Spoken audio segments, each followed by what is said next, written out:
నేనైతే దేవుని మందిరములో పచ్చని ఒలీవ చెట్టు వలె ఉన్నాను. నిత్యము దేవుని కృపయందు నేను నమ్మికయుంచి ఉన్నాను.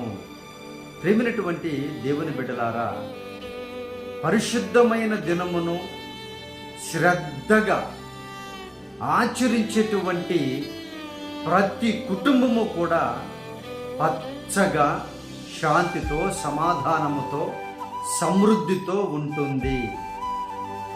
ఎందుకు అనంటే, పరిశుద్ధ దినాన్ని మందిరములో గడిపి, సత్యవాక్య మందిరములో గడిపి, వాక్యముతో సరిచేయబడి వారు జ్ఞానాన్ని, తెలివిని పొందుకుంటారు. కాబట్టి మిగతా 6 పని దినములు వాళ్ళు చక్కగా పని చేసుకోగలరు.